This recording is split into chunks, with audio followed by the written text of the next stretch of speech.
Donc, bonjour à toutes, bienvenue sur ce webinaire qui vous est proposé par l'association Rose Up. Je suis ravie de vous retrouver aujourd'hui, d'autant que ce webinaire est réservé à nos adhérentes. Donc, merci à vous d'être là, de soutenir l'association.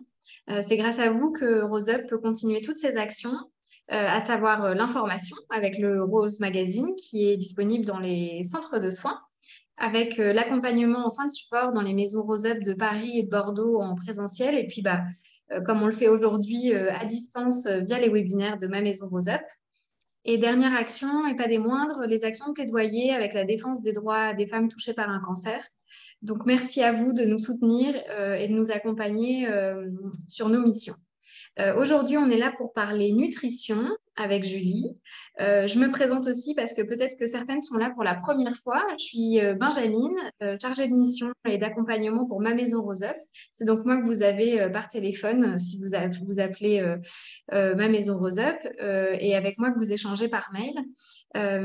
Et donc aujourd'hui, on est là pour parler nutrition avec Julie Massé qui est diététicienne. Et aujourd'hui, on va parler des protéines. Julie, Absolument. Oui, je te laisse nous en dire un petit peu plus sur le merci sujet. Benjamin. Ah oui, j'ai deux, trois petites choses à raconter aujourd'hui. J'en ai même pas mal à raconter. Alors, pour celles peut-être pour qui c'est le premier webinaire avec nous, n'hésitez pas à utiliser l'onglet questions-réponses et l'onglet discussion. Je crois que tu ne l'as pas dit, hein, Benjamin, tu m'arrêtes Oui, si... non, non, non, Voilà. vas-y. Parce que le principe, c'est que je puisse essayer de répondre à vos questions si vous en avez. Alors, le mieux, ce serait de poser des questions en rapport avec le webinaire, bien évidemment, sachant que j'en fais régulièrement des webinaires sur plein de sujets différents.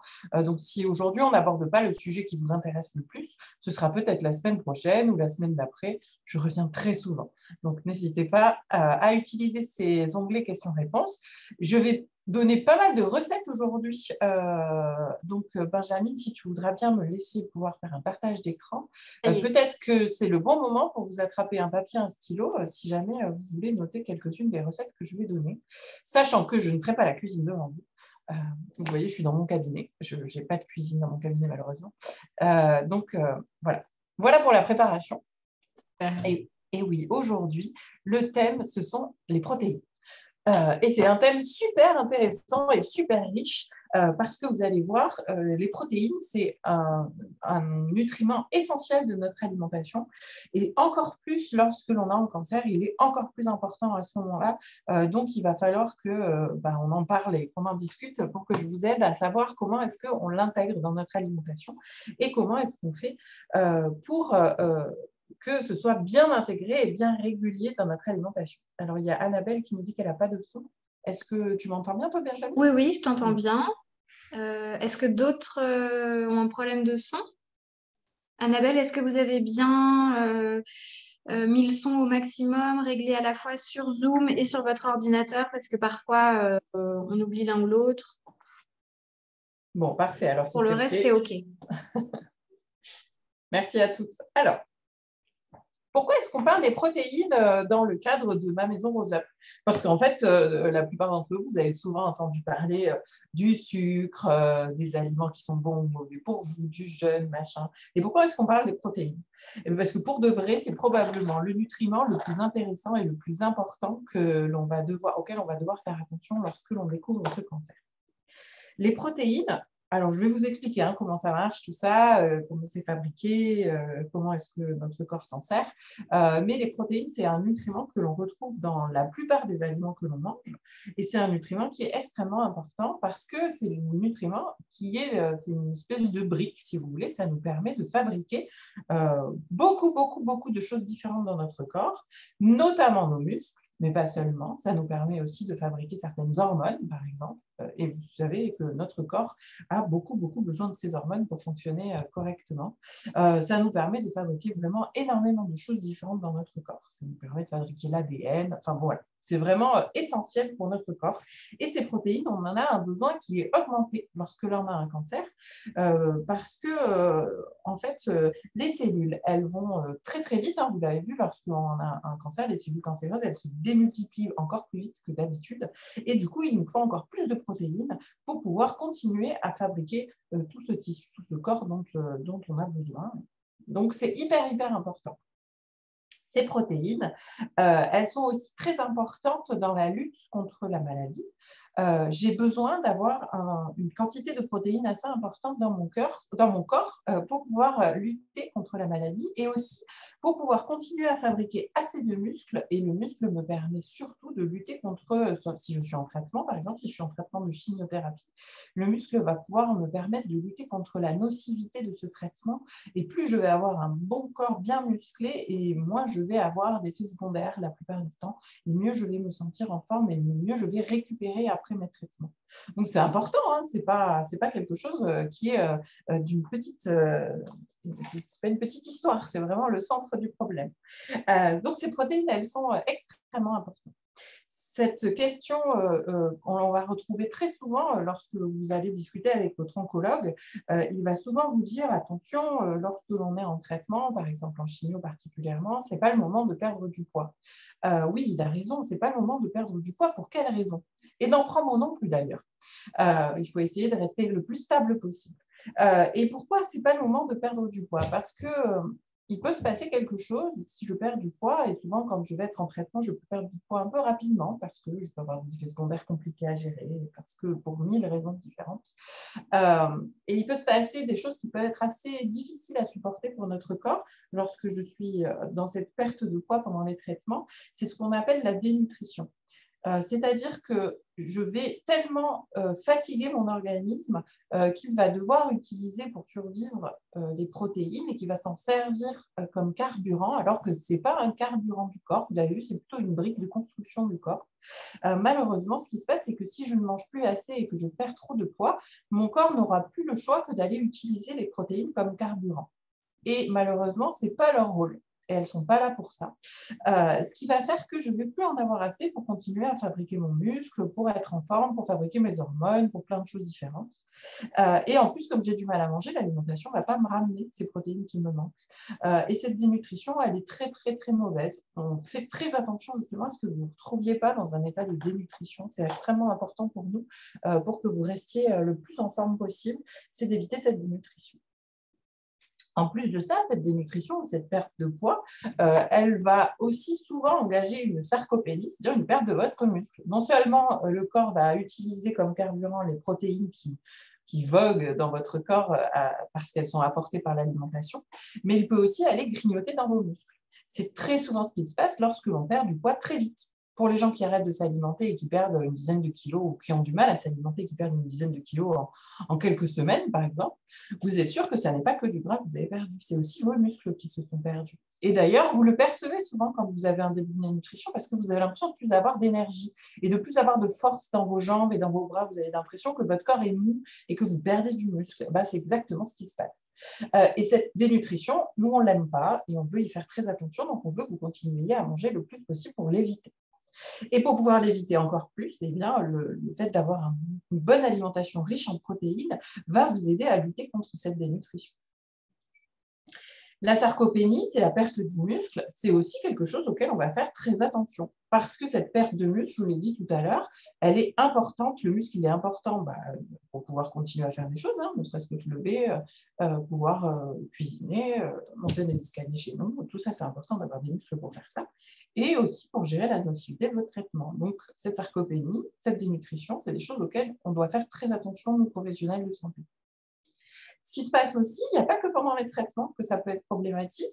Lorsque j'ai une opération, par exemple, si j'ai un cancer du sein et qu'on m'opère et qu'on m'enlève mon sein, par exemple, je vais avoir une phase de cicatrisation. Et la cicatrisation, ce sont des tissus qui vont avoir besoin de protéines, de beaucoup de protéines. C'est un besoin qui est augmenté pendant ces phases de cicatrisation. C'est vrai aussi lorsque je fais de la radiothérapie, je peux avoir aussi des besoins de cicatrisation et donc des besoins alimentaires augmentés en protéines. Donc, toutes ces raisons-là font qu'en fait, les protéines, c'est un peu le cœur du sujet lorsque j'ai un cancer. Même si ce n'est pas forcément celui qu'on utilise le plus, c'est quand même le cœur du sujet. Le principe d'aujourd'hui, c'est que je vous explique un petit peu comment ça fonctionne, ces protéines, au niveau alimentaire. Moi, c'est mon travail, je ne fais pas autre chose. Comment ça fonctionne, qu'est-ce que c'est les protéines, comment est-ce qu'elles sont fabriquées, comment est-ce que nous, après, on va les utiliser dans notre corps, et surtout, qu'est-ce qu'on doit manger pour avoir un bon apport de protéines.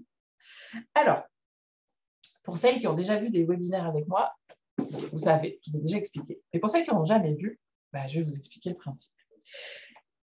Les protéines, c'est une suite de petites parties qu'on appelle des acides aminés. En fait, les protéines, il faut imaginer ça soit comme un train avec plein de wagons, soit comme une chenille. Vous savez, les chenilles qu'on dessine pour les enfants, parce que je ne suis pas très bien dessinée, donc je vais vous faire un dessin. Et je vais plutôt vous faire une chenille qu'un train, parce que je suis meilleure en chenille qu'en train, c'est beaucoup plus facile. Alors, imaginez une chenille. Là, voilà. Ça, c'est ma petite chenille, vous voyez, elle est contente. Hop. Ma petite chenille, elle est comme ça, et en fait, elle va avoir, et les protéines, c'est ça, plein de wagons derrière elle. Tout ça, c'est ce qu'on appelle les acides aminés, donc les composants des protéines. Il peut y avoir sur une chenille des centaines d'acides aminés, donc des centaines de petits morceaux comme ça. Et c'est hyper intéressant parce qu'en fait, plus j'ai d'acides aminés différents et plus je peux construire de protéines différentes. Donc ces petites chenilles, qu'on appelle les protéines, et là, je vous ai dit, c'est les acides aminés. Voilà. Et donc, tous ces petits morceaux de chenille, là, tous ces petits corps de chenille, eh ben, ils sont hyper importants puisque c'est ce qui vont nous préparer. En fait, dans notre corps, ce qu'on va faire, c'est qu'on va en récupérer. On va récupérer celui-là pour faire, je ne sais pas moi, une hormone, celui-là pour faire du muscle. En fait, ils sont tous très différents. Il y en a 20 acides aminés qui existent et ils sont tous différents. Et après, ça va faire des combinaisons. Vous imaginez qu'avec 20 trucs différents, des combinaisons, il y en a à l'infini. Surtout quand on sait qu'il peut y avoir des centaines de choses à la suite. Ce qui est intéressant, et ce qu'il faut savoir, c'est que ces petits acides aminés, là, il y en a 8 qu'on ne sait pas fabriquer dans notre corps. Sur 20, il y en a 8 qu'on ne sait pas faire. Les 12 autres, on est capable de les fabriquer. Donc, c'est très bien. Quand on n'en a plus assez, on va les fabriquer. Mais il y en a 8 qu'on ne sait pas faire. Et du coup, la seule façon qu'on ait pour pouvoir les récupérer, ça va être de les manger. Donc, le but de notre consommation de protéines, mis à part ce qu'on va retrouver à côté des protéines dans l'alimentation, mais le but premier, ça va être de chercher ces 8 acides aminés qu'on dit les acides aminés essentiels, AAE, on les appelle acides aminés essentiels. 1, 2, 3, 4, 5, 6, 7, 8, j'ai presque réussi. Hop là, donc mes 8 acides aminés essentiels, je vais aller les chercher dans l'alimentation. Et dans l'alimentation, ils vont m'apporter, quand je vais manger des choses qui sont riches en protéines, ça va m'être apporté ces acides aminés essentiels et ils vont me permettre d'aller fabriquer ce dont j'ai besoin derrière, mon muscle, mes hormones et tout ce que mon ADN et tout ce que les protéines peuvent servir à fabriquer. Ce qui est génial, c'est qu'il y a des aliments dans lesquels je vais retrouver les 8 en même temps. Les aliments dans lesquels je vais retrouver les 8 en même temps, ce sont les aliments d'origine animale, pardon, je ne commence pas à dire des bêtises, d'origine animale. Les aliments d'origine animale qui sont riches en protéines, alors c'est ce que vous connaissez probablement les mieux, c'est la viande, le poisson, les œufs, les produits laitiers, qui sont les aliments classiques, on dit riches en protéines. Effectivement, 100 grammes de viande, en moyenne, ça apporte 18 grammes de protéines. Donc dedans, on va retrouver mes 8 acides aminés essentiels, donc c'est hyper intéressant. C'est plutôt riche. Les œufs, le poisson, on est toujours à peu près autour de 15-20% de matière qui nous apporte des protéines. Ce qui est important, c'est de comprendre combien j'aurai besoin de protéines par jour. Alors, on a un apport de base qui est nécessaire, qui est l'apport minimum. Sans ça, on a du mal à continuer à faire fonctionner notre corps, qui est de 0,8 g de protéines par kilo de poids.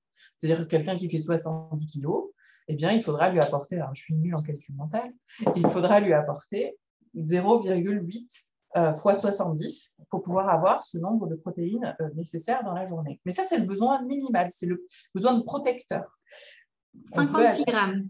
Merci beaucoup. Voilà, 56 grammes. Ça, c'est le besoin minimum pour quelqu'un qui fait de 70 kg. Et on va faire plus ou moins en fonction de votre poids. Mais ça, c'est vraiment la base. C'est-à-dire que sans ça, on est un peu moins bien. On va sûrement augmenter un peu nos besoins, puisque je vous ai dit, selon les situations, on peut avoir des besoins qui peuvent être parfois très augmentés. La cicatrisation, plein de choses différentes. Donc, on peut monter jusqu'à 1 gramme. En moyenne, l'idéal, c'est d'être au moins à 1 gramme par kilo, donc 70 grammes, par exemple, si on devait faire 70 kilos, voire même 1,2 grammes par kilo si on a des besoins augmentés.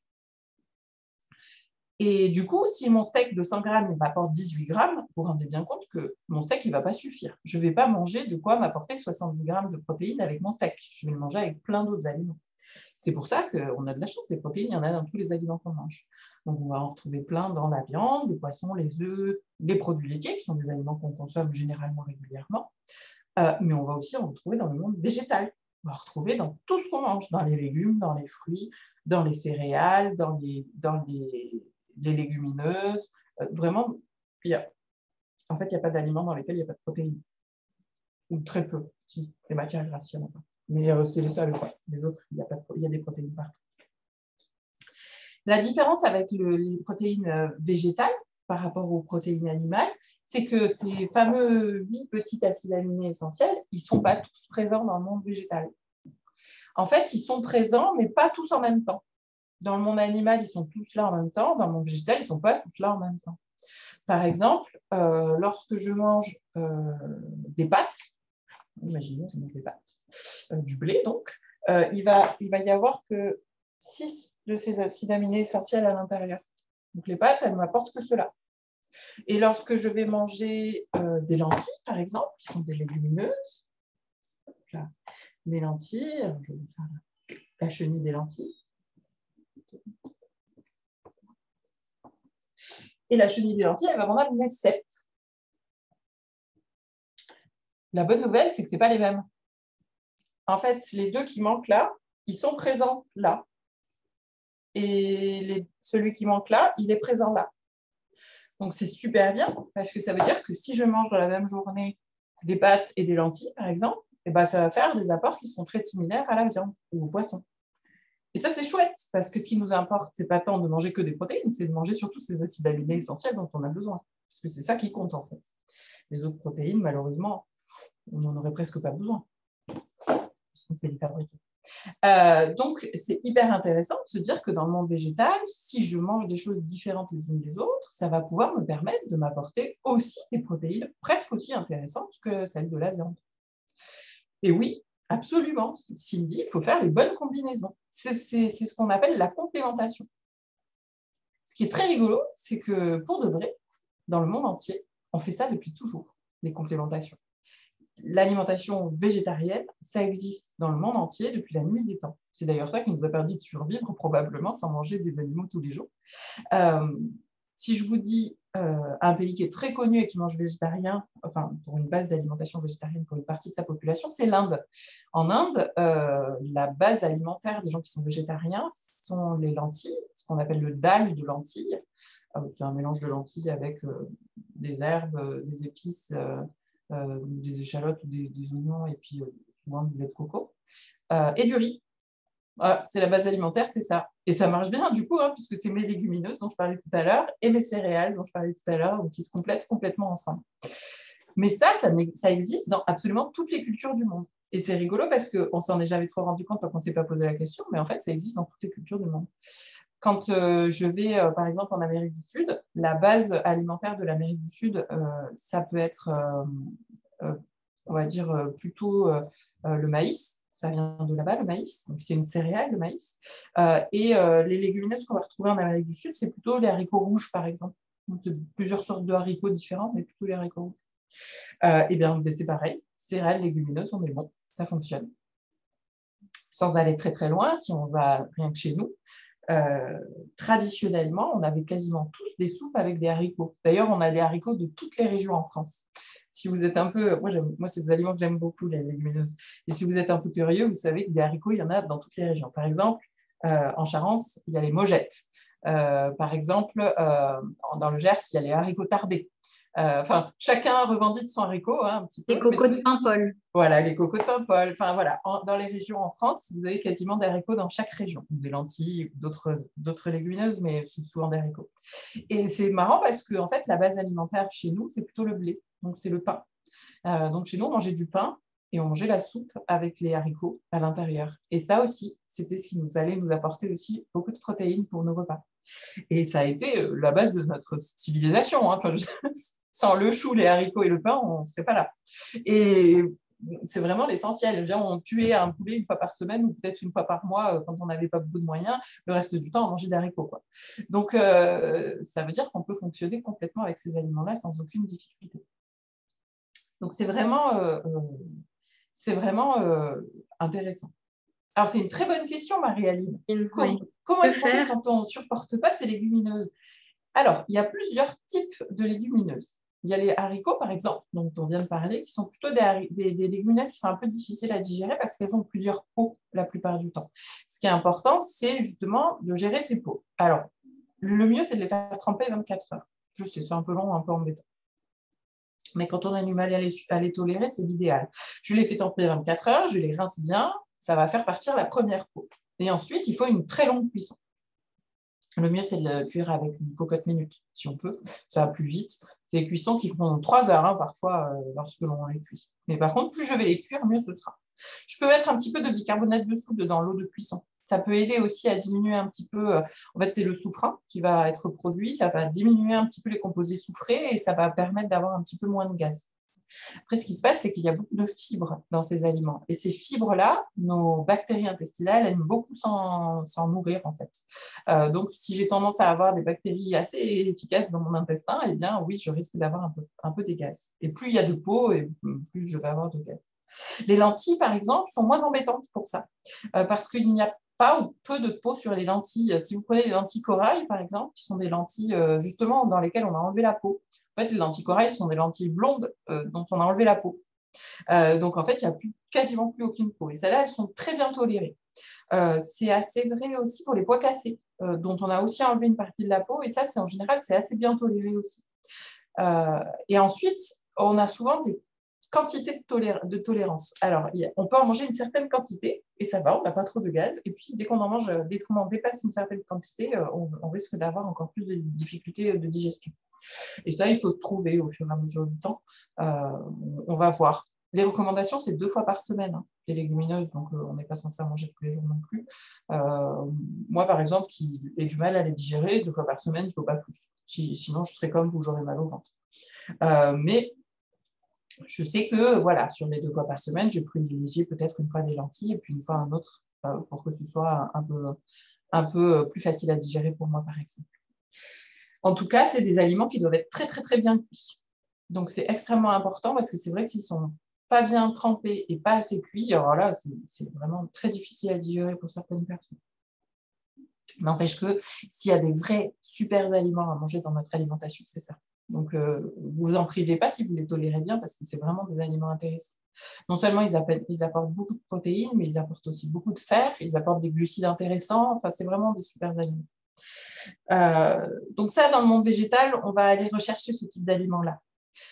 Et cette complémentation ensemble, c'est-à-dire les légumineuses et les céréales. Les céréales, c'est toutes les céréales qui existent. Hein. Il n'y a pas que le blé. Il va y avoir le riz, l'avoine, le sorgho, l'épeautre, voilà, il y en a vraiment beaucoup. Ce qui est rigolo, c'est que dans le monde végétal, il y a quand même certains aliments qui amènent les 8 acides aminés dont je parlais tout à l'heure. Alors, il y a un aliment, et dont il faut qu'on parle ensemble, qui est le soja, qui lui est connu pour amener ces 8 acides aminés.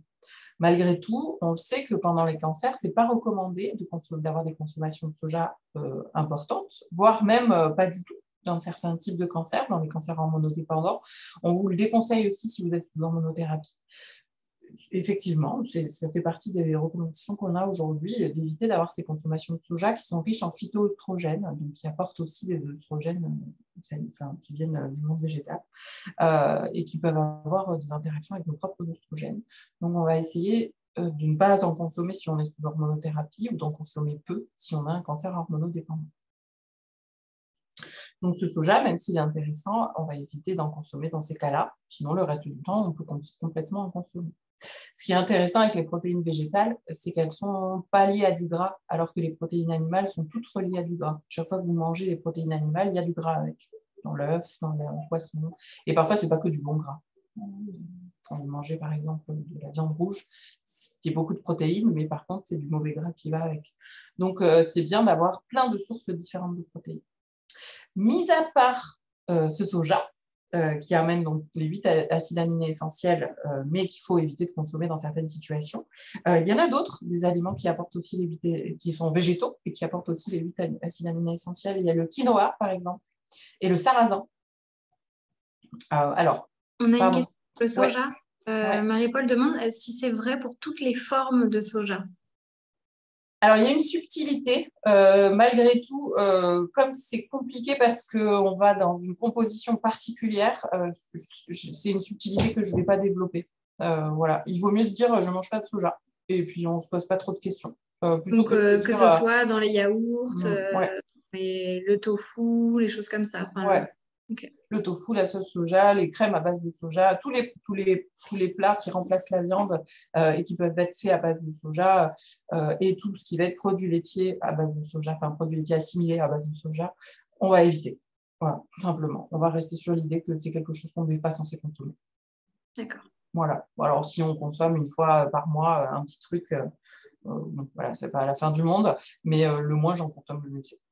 D'accord. Voilà. Si on est végétarien et qu'on a l'habitude de consommer beaucoup de produits à base de soja, eh ben, il va falloir passer à Des autre chose. alternatives. Ouais. Alors, il y a une alternative à la fausse viande à base de soja. C'est. Mince, ça s'est envolé de mon cerveau.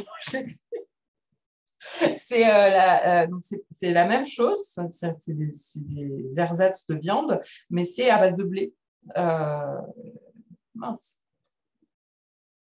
Ah, ben ça va me revenir, je suis désolée. Donc, c'est le même principe, ça se cuisine comme de la viande. Voilà le seitan. Merci beaucoup, Sabine. Oui, c'est exactement ça, c'est le seitan. C'est de vraies alternatives. On peut complètement consommer du seitan. C'est très riche en protéines, c'est très intéressant. Il n'y a pas de gluten pour celles qui ont des pleurs pour le gluten, par exemple. C'est des protéines de blé, mais sans gluten. C'est très intéressant, il n'y a aucun problème de consommer ce genre d'aliments.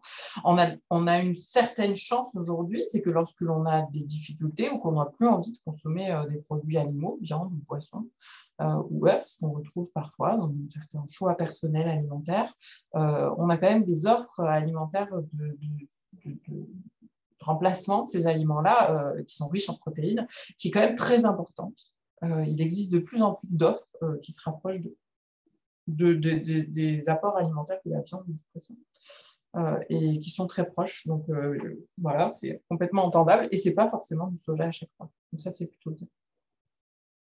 Donc je vous le disais. Alors, que conseillez-vous comme aliment pour la satiété? Quel type de pain privilégié? Blanc, complet? Alors là, c'est une discussion qui n'est pas exactement celle qu'on a aujourd'hui. Oui. Malgré tout, la satiété, ça va être provoqué par le fait d'avoir assez mangé par rapport à ses besoins déjà.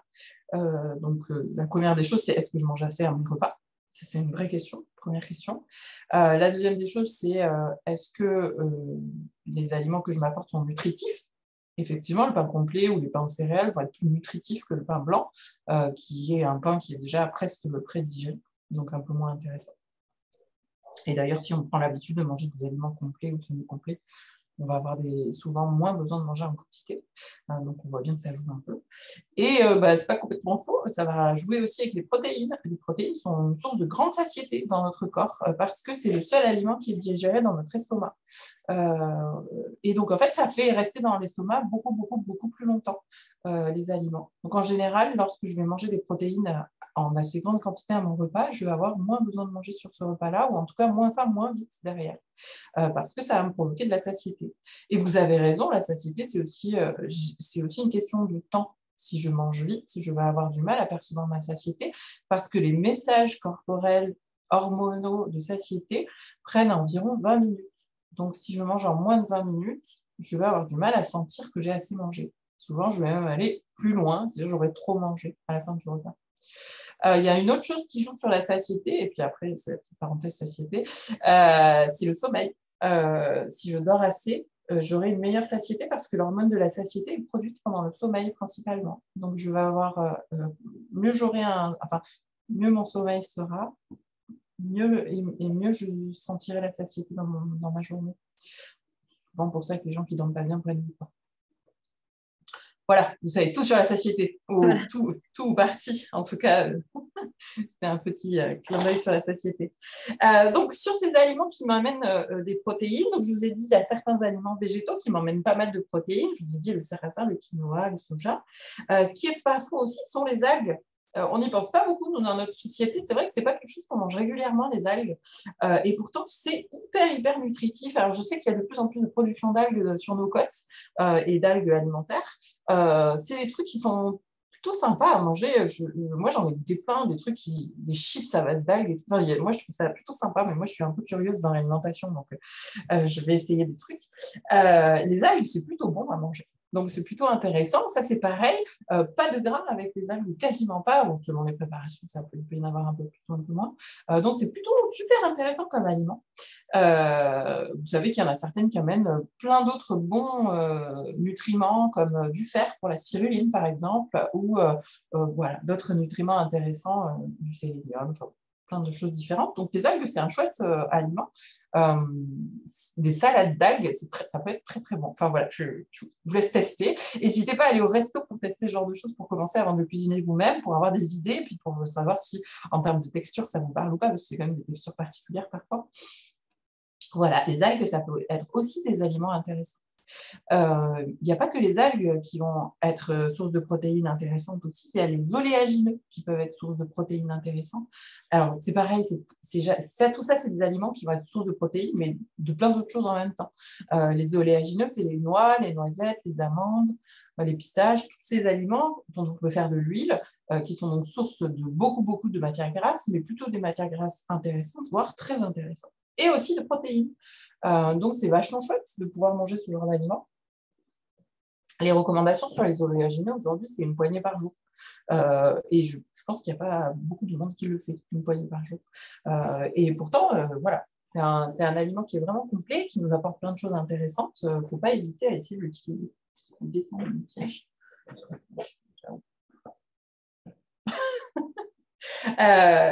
Donc ça, c'est vraiment des choses intéressantes. Les flocons d'avoine aussi, ou les flocons de sarrasin, sont des apports de protéines qui sont super intéressants aussi, et que l'on peut utiliser de plein de façons différentes. Dans le salé, dans le sucré, ça se mixe, on peut en faire des espèces de farine. Enfin, voilà, c'est des choses qui sont vraiment super faciles à utiliser. Je dis tout ça parce que je sais qu'aujourd'hui, bon, culturellement, on fait aussi attention un peu à sa consommation de viande, de poisson. Il y a beaucoup de gens qui font attention et qui ont diminué souvent leur consommation de viande, de poisson. Je sais que pendant les traitements, on peut avoir un dégoût pour la viande, le poisson. C'est souvent des aliments qu'on ne va pas trop avoir envie de manger. Et pourtant, c'est des aliments qui sont importants. Puis il y a une question d'âge aussi. Plus je vieillis, et moi j'ai envie de manger des aliments carnés. La viande, le poisson, en vieillissant, on perd le goût pour ces aliments-là. D'ailleurs, si certaines d'entre vous commence à vieillir, sachant qu'on vieillit tous les jours. Mais vous verrez que si un jour dans votre vie, vous avez adoré manger de la viande rouge, ça va moins en moins envie. C'est normal, c'est une envie normale. En fait, plus on vieillit, plus on a envie de manger sucré, pas salé. C'est comme ça. Et du coup, c'est intéressant d'avoir plein de sources différentes de protéines. Il y en a une dernière dont je n'ai pas parlé, mais parce que c'est un peu... Il y a des cultures dans lesquelles ça pose aucun problème. Dans la nôtre, c'est pas quelque chose qui est complètement entendu encore sans les... On te voit venir. Vous voyez venir, les insectes. Ouais, voilà, ce sont les insectes. Alors, en France, on commence à en produire de plus en plus. Il y a plusieurs endroits qui se mettent à produire des insectes, notamment des vers de farine ou des grillons. À Toulouse, par exemple, moi je suis de Bordeaux, hein, vous savez, à Toulouse, il y a une grosse entreprise qui produit ça, et ils produisent plein de trucs avec. Franchement, pour avoir testé, c'est pas mal. Ils produisent des petits biscuits et des biscuits apéro, donc c'est salé. Franchement, tu as déjà goûté, Benjamin? Ouais. Ouais. Moi, je trouve que ça passe plutôt bien. Si Oui, on ne c'est l'avait ça. pas dit, je Ça, en pense fait. que j'aurais pas su en fait qu'il y en avait dedans. Alors, c'est vrai que d'aller croquer un truc, c'est différent, hein. Je pense que pour ceux qui ont fait des voyages en Asie, par exemple, c'est quelque chose qui est complètement entendu de manger des insectes. Bon, voilà.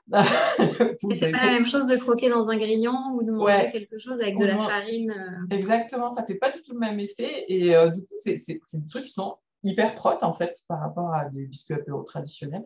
Alors c'est un peu cher bien sûr, mais du coup voilà, si on a des difficultés à s'alimenter, bah, pourquoi pas en fait. Moi je trouve que tout est bon à prendre et tout est bon à tester. J'ai pensé à ça. Pendant un moment, c'était là. Je ne sais pas si à Paris ça existe toujours. Pendant un moment, c'était la mode, hein. Il y avait des restaurants qui faisaient ça. Je ne sais pas si ça se fait toujours. À Barcelone, je sais qu'il y a un super restaurant qui faisait que des insectes. Voilà. Je ne sais pas si ça se fait toujours. C'est vraiment particulier. Mais en fait, finalement, manger des insectes, c'est un petit peu comme si on mangeait des fruits de mer. Oui. finalement, hein, les fruits de mer, c'est un peu les insectes de la mer. Hein. Et les fruits de mer, pareil, très, très, très, très riches en protéines, très riches en iode, des choses extrêmement intéressantes, assez, très peu caloriques, vachement intéressantes au niveau des protéines. Allez-y sur les fruits de mer. Les huîtres, c'est tout gagné. Alors, c'est pas parce que ça vient de chez moi, hein, mais les huîtres, les moules, tout ça, ce sont des aliments intéressants. Vous pouvez complètement consommer ces aliments-là, si vous en avez envie, encore une fois, mais qui remplacent complètement de la viande, voire même parfois qui la supplantent, parce que c'est des aliments encore plus intéressants. Vous voyez, on fait un peu le panel, mais finalement, si on veut manger protéiné, c'est quand même assez facile parce que ça fait partie de... Enfin, je veux dire, quasiment tout ce qu'on peut manger, tout ce qui peut s'offrir à nous, va nous être source de protéines de façon importante. Donc, c'est quand même super intéressant. Alors, je vous ai prévu quelques petites recettes que je vais mettre en fond. Hein, on va continuer à discuter. Vous allez pouvoir continuer à me poser des questions si vous voulez. Je vous ai prévu quelques recettes salées et sucrées pour pouvoir vous aider à consommer mes fameuses légumineuses. Parce que très souvent, il y a deux raisons pour lesquelles on ne les consomme pas. La première, c'est comme vous m'avez dit tout à l'heure, l'une d'entre vous m'a dit moi, ça me donne des gaz. Eh ben, c'est une des raisons pour lesquelles on ne consomme pas. La deuxième, c'est mais je ne sais pas quoi en faire. Et c'est vrai, hein, enfin, on n'a pas trop l'éducation de faire ces aliments-là, à part les cocos de Saint-Paul où on va s'acheter un sachet de 20 kilos et on va les préparer pour l'hiver et les mettre au congélateur. Sinon, le reste, on ne sait pas trop comment faire. Du coup, je vous ai prévu quelques... hop, je vais partager mon écran avec vous. Je vous ai prévu quelques recettes, plein même, pour que vous puissiez avoir des idées. Hop. Alors... Voilà, je vais vous partager ça et puis je vais vous ouvrir les recettes au fur et à mesure. Alors, pour l'apéro, puisqu'on était sur l'apéro tout à l'heure, pour remplacer les cacahuètes, il y a un truc qui fonctionne bien, c'est les pois chiches qu'on va mettre au four avec des épices. C'est hyper facile à faire et ça remplace les cacahuètes, ça fait un truc un peu croustillant. Donc, le principe, c'est très simple. J'ouvre ma boîte de pois chiches. Comme ça, je n'ai rien à faire. Je n'ai pas du tout ni à les nettoyer, à les faire tremper, ni à les cuire.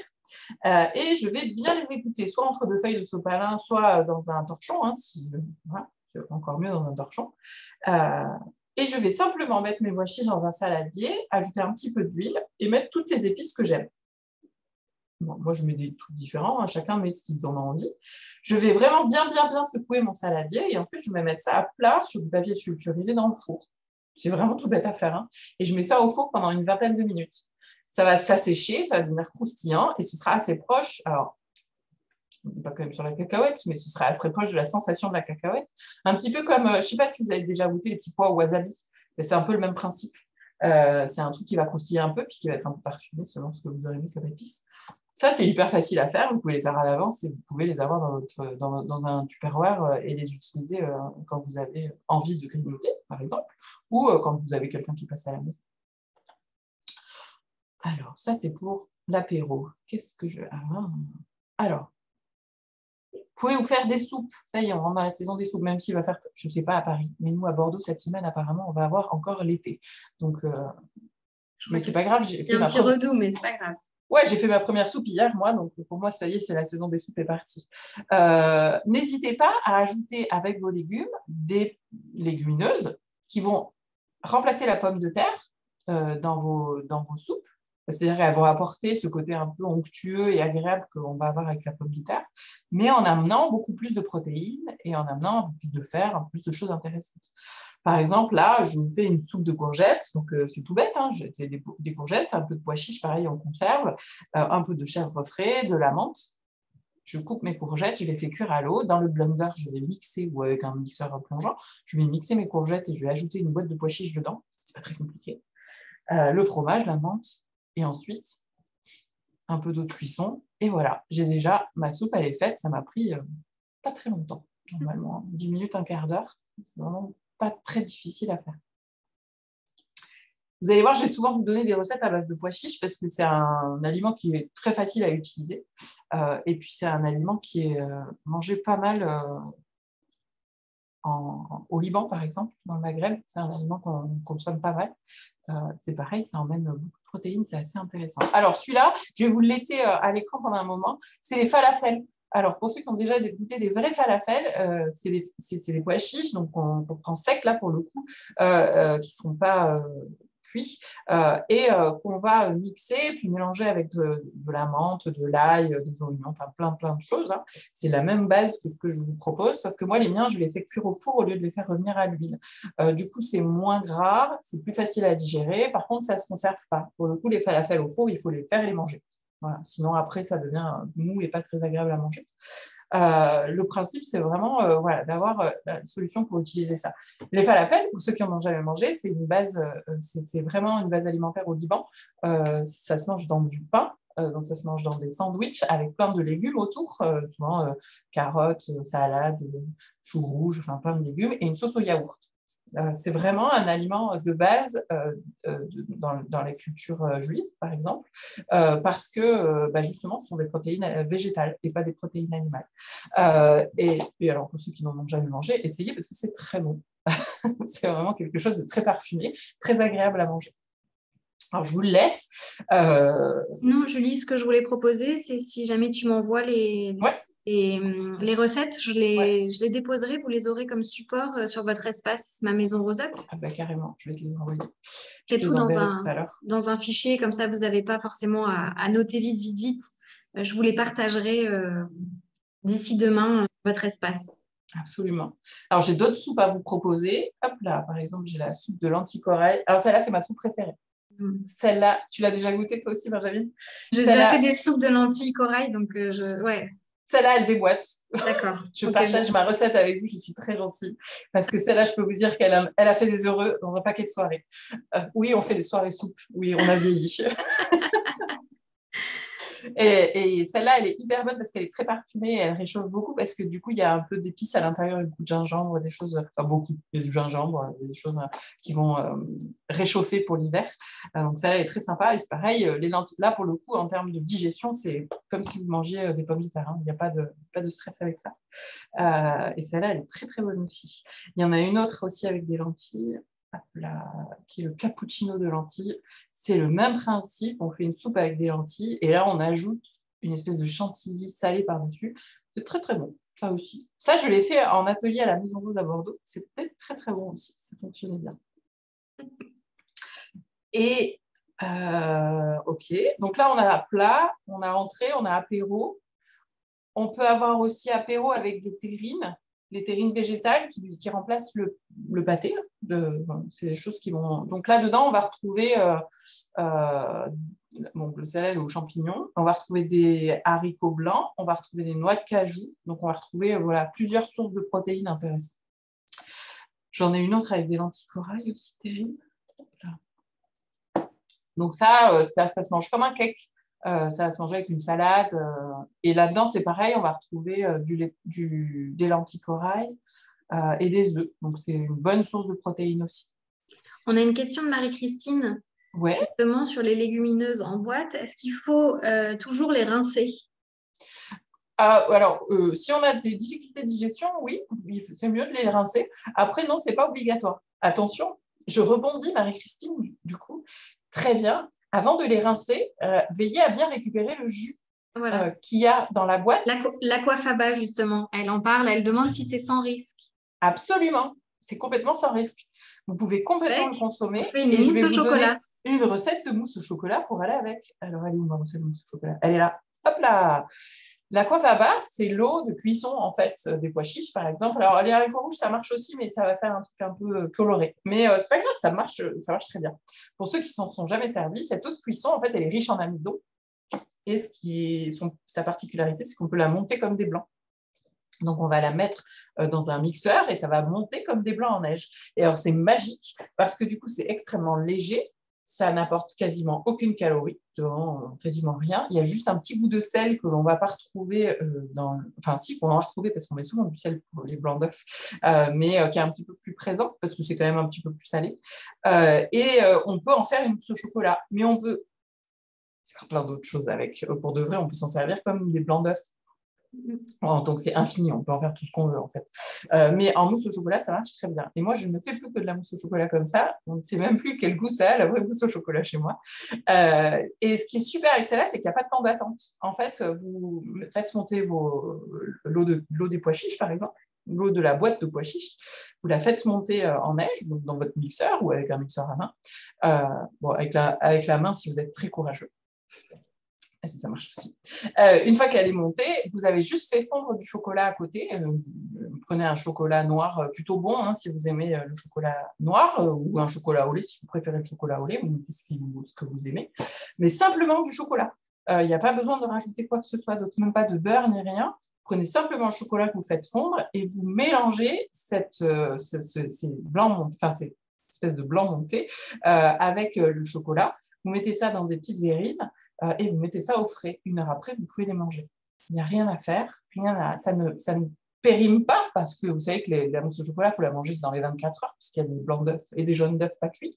Mais là, ça ne périme pas. Vous pouvez dans 3-4 jours sans problème. Vous ne risquez pas grand-chose. Franchement, ça marche très, très bien. Alors, bon, ce n'est pas aussi gras que le mousse au chocolat classique, mais ça peut complètement faire l'effet. Je pense que vous pouvez le faire sans le dire et voir comment réagissent les gens qui mangent avec vous. Parce que souvent, moi, j'ai réussi à en avoir 2 ou 3 comme ça. Une petite blague. Donc, oui, utiliser la coiffe à base, sans aucun problème. C'est vraiment plutôt chouette à utiliser.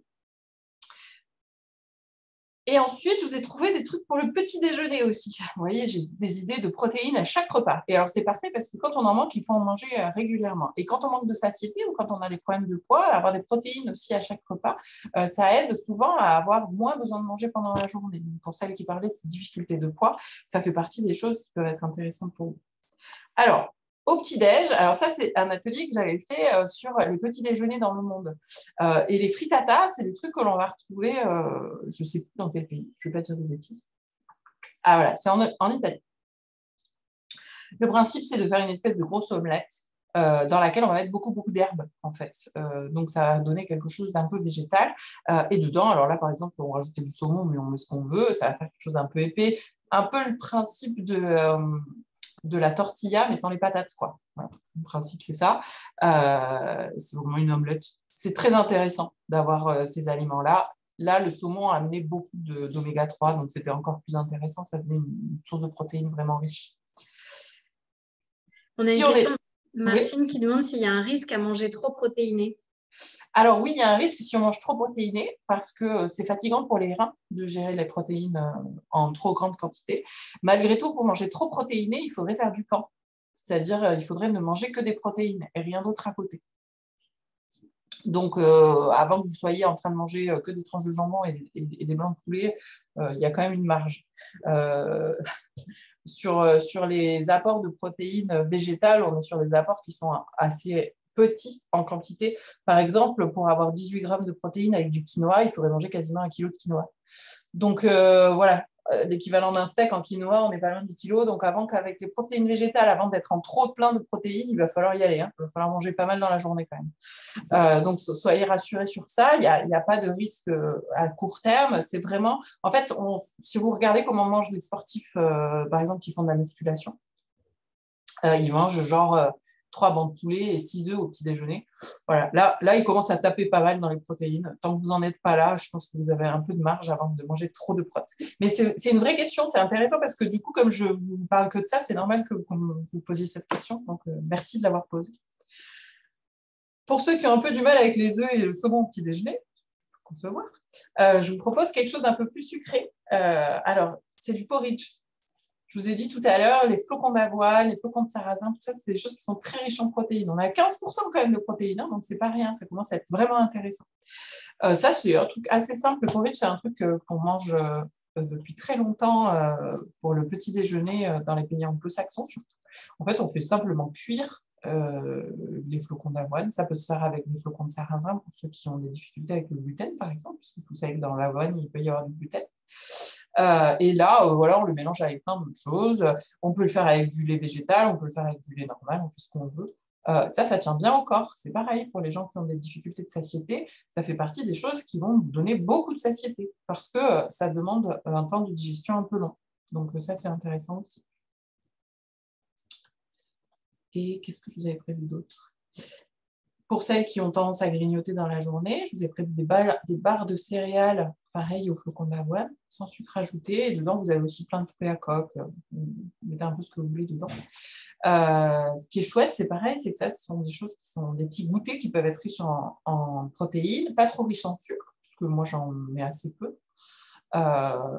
Et qui vont vous permettre voilà, d'avoir aussi un petit apport de protéines pendant le goûter. Et puis des petits biscuits très faciles à faire avec des bananes et des bananes, chocolat, flocons d'avoine. C'est assez connu tout ça pour ceux qui l'ont déjà fait. Benjamin, je vois que tu Oui, cuisines, c'est très oui, bien. moi, ceux-là, je les fais souvent. Ça marche très bien. À tous les âges, en plus. Ah oui, absolument. On peut les proposer absolument à tout le monde. Voilà plein de petites idées. Est-ce qu'il y avait d'autres questions encore? Alors, je réponds du coup à Annabelle. Le webinaire sera effectivement disponible en replay. En général, il y a quand même un petit décalage de quelques semaines, le temps de monter le webinaire. Et puis, comme il y en a assez régulièrement, voilà. Mais je note qu'il y a un intérêt particulier pour celui-là. Comme j'ai dit, Julie va m'envoyer ses recettes et je les mettrai à disposition sur votre espace dans votre documentation. Donc, n'hésitez pas à aller voir ensuite sur votre espace d'ici ce soir. Je le mettrai en ligne. Voilà, comme ça, vous aurez toutes les idées et vous pourrez vous mettre en cuisine dès demain. Julie est une bonne élève et qu'elle envoie tout aussi. Voilà, c'est ça. Ça, Bon, ça peut jouer aussi. ce Je vais sera essayer de peut-être le faire. demain, mais Je vais voilà. essayer de le faire là, aujourd'hui, le plus possible. Voilà, je vous ai donné pas mal de choses. Ah, voilà. Et il me restait les conseils pour masquer le goût de la crème de riz. Bon, ça n'a pas beaucoup de goût. La crème de riz, si, ça a beaucoup de goût. Je trouvais ça désagréable. Alors, moi, je n'avais pas l'impression que ça avait beaucoup de goût. Est-ce que vous avez essayé d'utiliser la crème de coco aussi? Parce que pour le coup, ça peut remplacer avantageusement la crème fraîche, avec un goût qui est un peu plus sucré, un peu sympa. C'est un peu plus riche que la crème de riz. Donc, ça va donner quelque chose d'un peu plus onctueux. J'ai pas d'astuce pour me camoufler le goût parce que pour moi, dans mon esprit, ça donne très peu de goût en fait. Sabine propose aussi la crème d'avoine qui est neutre. Oui, aussi, la crème d'avoine, elle sera plus neutre.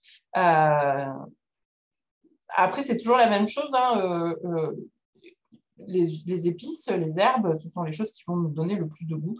La base aromatique, globalement, c'est l'ail, les oignons, les échalotes, le gingembre. Ça, c'est la base aromatique du monde entier. C'est des choses qu'on peut utiliser qui vont donner déjà une base de goût assez fort. Et puis après, tout ce qu'on va rajouter par-dessus va se servir de ça. Mais n'hésitez pas à utiliser des herbes peut-être qui peuvent aussi donner un goût un peu plus prononcé et puis cacher un petit peu ça. Il faudrait que je regoute de la crème de riz du coup, pour avoir cette perception de savoir si c'est vraiment, hop là, si c'est vraiment très, très, très fort ce goût. Ouais, je suis désolée. J'ai pas d'astuce pour ça. Voilà, mais en tout cas, elle note pour la crème d'avoine. Alors, est-ce que vous avez d'autres questions sur les protéines? C'est le moment, tant que Julie est là. Profitez-en. A priori, je pense que Julie, tu as été très complète de tout ton... Ouais, j'espère. J'ai essayé. On se souviendra donc de la petite chenille des acides aminés. Oui, Voilà. Ça change du train un peu. Bon, quoi, elle est pas belle, ma chenille. Elle est parfaite. Farida nous demande ce que valent les protéines sur ordonnance. Alors c'est une vraie question, merci Farida, c'est vrai que je n'ai pas pensé à vous parler de ça. Les CNO, donc les compléments alimentaires oraux, qui sont hyper importants si votre médecin vous en a prescrit, surtout prenez-les. Alors souvent lorsqu'on vous prescrit ces compléments alimentaires oraux, c'est parce que vous avez soit perdu beaucoup de poids, soit qu'il a peur de la dénutrition, soit que c'est un peu compliqué pour lui, parce que ça lui fait peur. Votre situation nutritionnelle peut être, en tout cas, on peut y faire très attention. Ces compléments alimentaires oraux, ils amènent beaucoup de protéines, ils amènent aussi des sucres et ils amènent aussi des graisses, parce qu'ils essayent de complémenter complètement votre alimentation pour essayer de pallier à ce que vous n'arrivez pas à manger. Voilà, la plupart du temps, ça sert à ça. C'est des choses qui sont faites en laboratoire pour que ça soit le plus digestible possible. C'est-à-dire que ça ne vous pose pas de problème de digestion et que notre corps l'absorbe assez facilement parce que c'est vraiment, en général, quand on vous les donne, c'est parce qu'on est un peu inquiet sur votre état nutritionnel. Donc, ce qu'on veut, c'est que vous les preniez. Il y en a plein de types différents. Il en existe en crème, un peu comme des danettes. Voilà, c'est un peu le même principe, la même sensation. Il en existe en type jus de fruits, en type lacté, c'est-à-dire c'est comme si vous buviez un lait à quelque chose. En jus de fruits, c'est comme si vous buviez un jus de fruits. Il en existe en neutre, c'est-à-dire un lacté neutre, c'est-à-dire que ça ressemble un peu à du lait et qu'on peut l'utiliser dans la cuisine aussi. Ça, c'est super chouette. On peut faire plein de choses avec. Et il en existe en poudre. Cette poudre de protéines, alors c'est souvent plutôt les sportifs qu'on connaît utiliser la poudre de protéines, mais on peut aussi vous proposer de l'utiliser dans vos aliments pour ajouter des protéines à ce que vous mangez.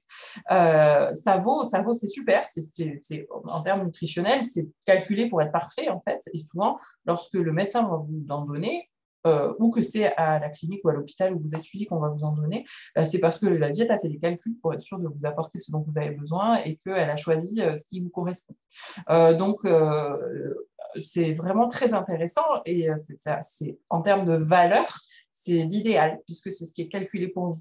Donc, il faut surtout essayer de les prendre. Malheureusement, ce n'est pas toujours facile parce que ce sont des aliments qui donnent beaucoup de satiété. Là, pour le coup, ils ont tendance à vous alourdir, vous donner cette impression d'avoir beaucoup mangé. Il ne faut surtout pas les manger pendant les repas.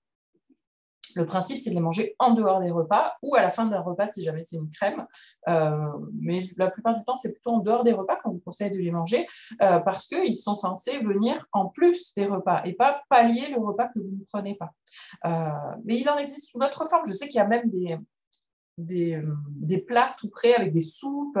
Il existe aussi des madeleines. Enfin, il existe plein de choses différentes. Et ça, c'est vraiment en général parce que votre médecin veut vous aider à augmenter votre apport de protéines pour faire en sorte justement de lutter contre cette dénutrition ou contre la sarcopénie. Donc, allez-y, c'est vraiment de très bonne qualité et c'est vraiment calculé pour que vous puissiez bien l'absorber et que ça fasse bien remonter votre quantité de protéines dans votre corps. Donc, c'est plutôt une bonne chose.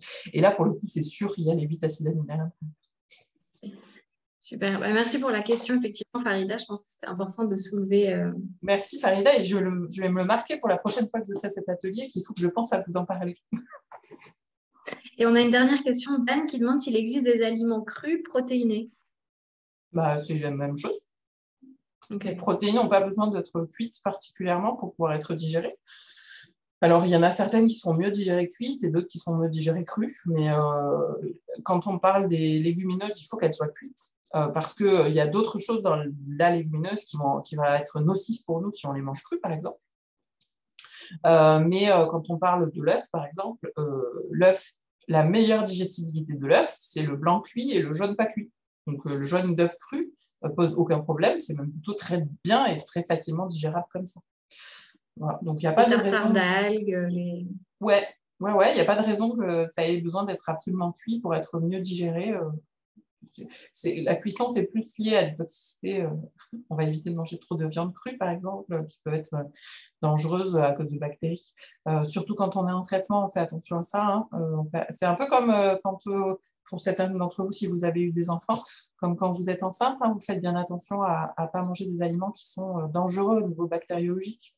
Donc on va éviter le fromage au lait cru, on va éviter les choses qui peuvent être dangereuses, quoi. Voilà, la viande crue, c'est pas interdit, mais bon, voilà, si je peux éviter de m'attraper une bactérie en plus quand je suis déjà fatiguée par des traitements, c'est pas plus mal. Ok. Eh ben, merci beaucoup, Julie. Merci à toutes pour votre participation et vos nombreuses questions. On se retrouve très bientôt avec Julie pour d'autres webinaires autour de la nutrition, plutôt à la fin du mois d'octobre. On abordera l'alimentation pendant les traitements, notamment. Voilà, n'hésitez pas à aller sur le programme, tout est disponible en ligne. Julie, j'attends les recettes pour pouvoir les donner à chacune. Il faut que je sois sûre de ton adresse mail, c'est surtout ça. Oui, bah écoute, je t'écris comme ça. Tu me l'envoies ? Voilà. Merci beaucoup. Bonne journée à tous. Merci de vos questions et de votre attention. Et puis, au plaisir de vous recroiser dans un autre webinaire avec grand plaisir. Bonne journée à tous. Merci Julie. Au revoir. Au revoir.